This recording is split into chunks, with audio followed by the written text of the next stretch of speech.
Hey guys, so today's video is going to be another story time, and it is going to be about my creepy stalker. You guys are probably looking like, girl, how many freaking stalkers do you have? Like, you have more stalkers than Beyonce. I know, right? Like, why do I always have a stalker story? I have a lot of stalkers and stuff because, like, I am such a nice person that I talk to everyone, no matter how old or how young you are or whatever. Like, I talk to anyone and I make conversations with people, and maybe that's why, like, I be put in these little situations where I have creepy stalkers. This all started back in March. So you guys know that I was working at a call center the last month or so that I was in Texas.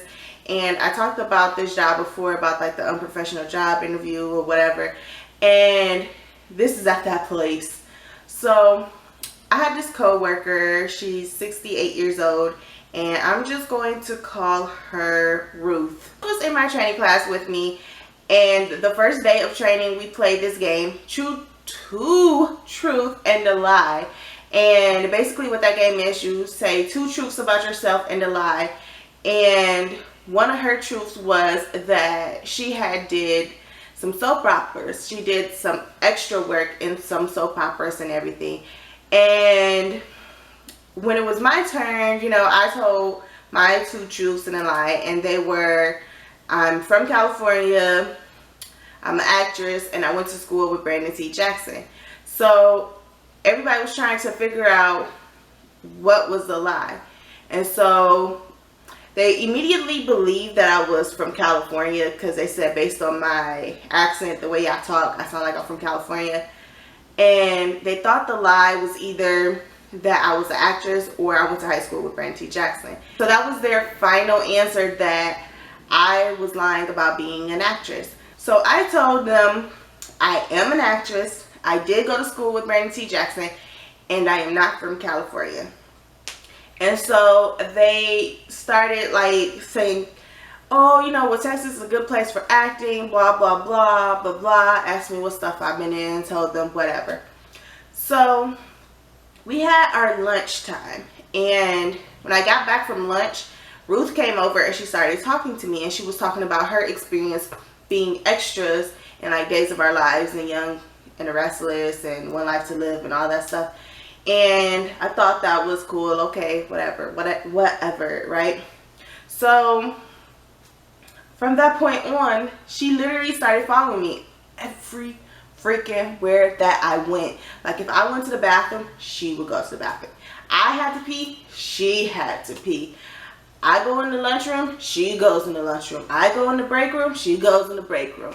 I go outside, she go outside.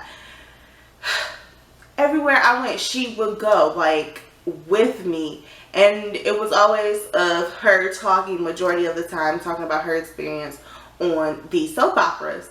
And about, like, California and how much she loved California and she wished she didn't move down here to Texas.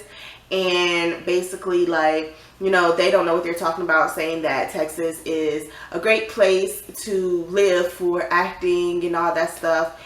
And whatever. She asked me when I was going to move to California, and I told her, I was like, oh, like within the next month or so, like I plan on moving. And she said that I motivated her to want to move and go back and finish pursuing modeling and acting as a career, because she used to do some hair modeling too back in her time. Schedules kind of changed, like once we had took like our final test or whatever and we like graduated, our schedules changed, so I didn't really see her that much. But I did see her enough, or she'll come in like in the afternoon while I'm there early in the morning. And whenever she would come in, she would come and let me know that she was there. And I'm just like, okay, like, why are you telling me that you're here? Like, I don't care. Like, I don't. My coworkers was like, so Raven, like, how did you and Ruth, you know, be friends? Like, how did that happen? And I just said, like, she just started coming up with me, and I just said, like, she just started sitting with me and everything. And so they started talking about, they realized that she followed me a lot everywhere I go. And one of the girls said she think it's because I'm an actress and that Ruth is trying to get in close with me, you know, just in case I become like a famous actress or whatever. She could say that she knew me and that we worked together and, you know, maybe get her way up.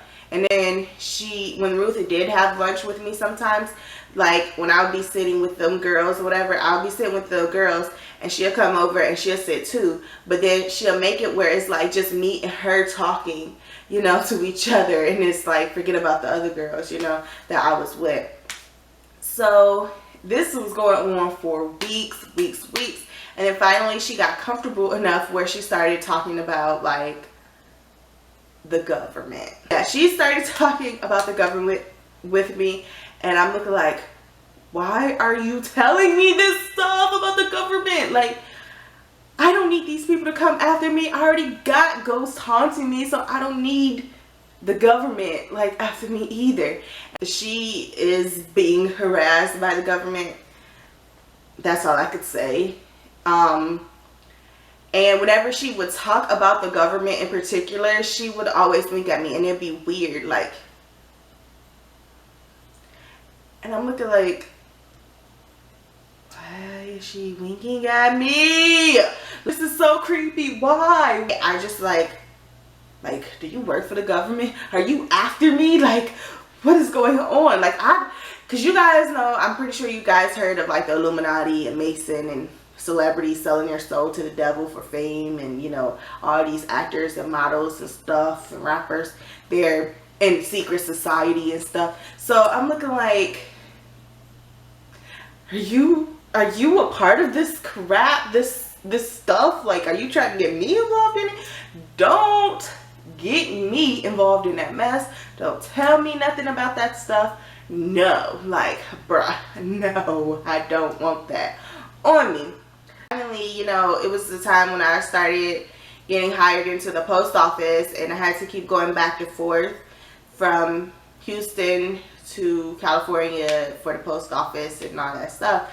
And the lady would tell me like, oh, well, what areas are you planning on living in? And I give her like an idea of where I want to live and stuff. And she was really pushing about Studio City because Studio City is pretty, it's beautiful, and that is one place that I really wanted to live, but it's expensive, so no. So she was telling me like other areas where it's like affordable and all that stuff, and what's a bad area. Like, no, don't live there, don't live there. Oh, my address, it was this, that, and the other, and I'm just like, okay. But at the same time, like, I was appreciative because, you know, me not being from California and don't know what's a safe area and not, you know, I appreciated she told me this stuff. Now we're out here in California, right? So I went weeks without hearing from her at all. Like, I went freaking weeks. I think, how long have I been here? She called me like 2 weeks ago. 2 weeks ago, she called me and she had told me that she was moving to California on Tuesday. And I'm like, guys, I'm not even kidding. She lives close to me. The place she's going to be living is close to me, okay? Real close. Probably like 5 minutes away from me. And there's nothing wrong with me motivating her, because she did say that I motivated her to, you know, want to move back out here and focus on acting and modeling and stuff. And I don't mind motivating people because, like, I love hearing that. Like, when people tell me, like, hey, Raven, you motivate me to do this and do that and blah, blah, blah. I love it. Like, it makes me so happy to hear people's success stories and, you know, them getting to where they want to be in life. I love it. I had no issue with that. It was just like, I said I was moving to California, and then you said you wanted to move into California, and you already follow me everywhere that I go. So now you're in California, and now what? Like, I don't know. I did get a text message from her, and it did say that she was here in California, but I never responded back to her. I didn't have her number saved in my phone either. So I do get weird phone calls from weird numbers, from California numbers, from Michigan numbers, from like Texas numbers, everywhere. So I don't know if it's her calling. She did say before when I was talking to her on the phone that she does have to call, you know, because of the government, on different phones and stuff, but at the same time they're tapping her and watching her every move, so she has to be really careful with what she does. So that's where I am now. She's down here. I haven't heard from her in like a week or so. That is it. And yeah, yeah, so I guess I'm going to have to go get me some taser a taser and some pepper spray and all that stuff. So yeah, that is it. Thanks for watching, you guys, and if you're not already subscribed to my channel, go ahead and hit that subscribe button, and thanks for watching. Bye.